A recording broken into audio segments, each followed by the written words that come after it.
बाबा साहब डॉक्टर भीमराव अंबेडकर की मूर्ति में इशारा करती उंगली का क्या अर्थ है? आइए समझें। आजकल भारत रत्न डॉक्टर भीमराव अंबेडकर की यह फोटो सोशल मीडिया से लेकर इलेक्ट्रॉनिक मीडिया में दिखाई जा रही है। आखिर इसी फोटो का उपयोग प्रचार प्रसार में क्यों किया जा रहा है? तो आइए जानते हैं इसे एक कहानी के माध्यम से। एक बार एक लड़का अपने पिता के साथ डॉक्टर भीमराव अंबेडकर जयंती की भव्य रैली में गया। वापस घर आने पर अपने पापा से प्रश्न पूछने लगा। लड़के ने कहा, पिताजी, बाबा साहेब हमेशा सूट बूट में ही क्यों रहते थे? पिताजी ने कहा, बेटा, क्योंकि बाबा साहेब ने बचपन में ही वो कड़वी यातनाएं झेली जो आज का कोई भी व्यक्ति नहीं झेल सकता है। जब उन्हें पाठशाला में पानी पीने के लिए भी किसी सवर्ण जाति के शिक्षक अथवा चपरासी पर निर्भर रहना पड़ता, क्योंकि कोई अछूत अपने हाथ से पानी नहीं ले सकता। उस समय अपने देश भारत की यह स्थिति। बड़ौदा के महाराज गायकवाड़ ने बाबा साहब भीमराव अंबेडकर को स्कॉलरशिप देकर पढ़ने के लिए विदेश भेजा। जब वे पढ़ लिख कर भारत वापस आए, तब भी स्थिति वैसी ही थी जैसी बाबा साहब छोड़कर गए थे, क्योंकि बाबा साहब को लगता था कि देश के अछूतों को आजादी से कहीं ज्यादा समानता की आवश्यकता है। तब जाकर बाबा साहब अंबेडकर ने भारत में समाज सुधार का कार्य किया। उन्हें लगता था कि मेरा समाज भी अच्छे कपड़े पहने, यदि मैं सुटबुट में रहूंगा तो मेरा समाज मुझसे प्रेरणा लेकर और मुझे आदर्श मानकर खुद भी सूट बूट पहनेगा। लड़के ने कहा, ठीक है बेटा, आज से मैं भी सूट बूट में ही रहूंगा।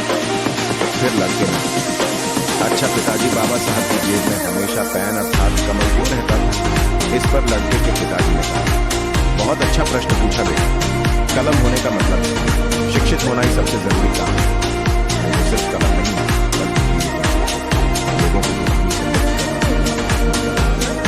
उसी कलम से बाबा साहेब ने आगे चलकर भारतीय संविधान बनाया। लड़के ने लड़का, पिताजी, मैं भी आज से अपनी जेब में कलम लगाऊंगा और खूब पढ़ाई करूंगा। आज से अपनी जेब में कलम लगाऊंगा और खूब पढ़ाई करूंगा। लड़का आगे अपने पिताजी से कहता है कि पिताजी, मैं आपसे आखिरी प्रश्न पूछ रहा हूं।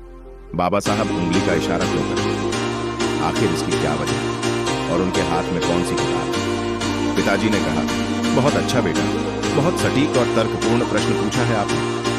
बेटा, उनके हाथ में जो किताब है उसका नाम है भारतीय संविधान। इस संविधान से भारत देश चलता है और ये संविधान बाबा साहब अंबेडकर ने बनाया है। इतना जातिवाद होने के बावजूद भी हमारे बाबा साहब ने हार नहीं मानी।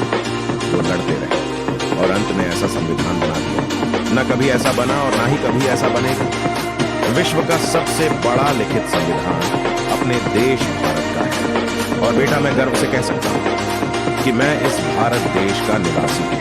इसी संविधान से सभी को समता, स्वतंत्रता, न्याय और बंधुत्वता को बल मिलता है। और हाँ बेटा, उंगली के इशारे का मतलब है तुम ही इस देश के शासक हो।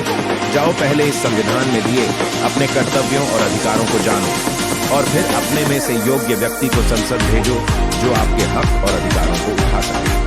अगर इस संविधान को सही मायने में अमल में लाना है तो योग्य लोग संसद में आने चाहिए।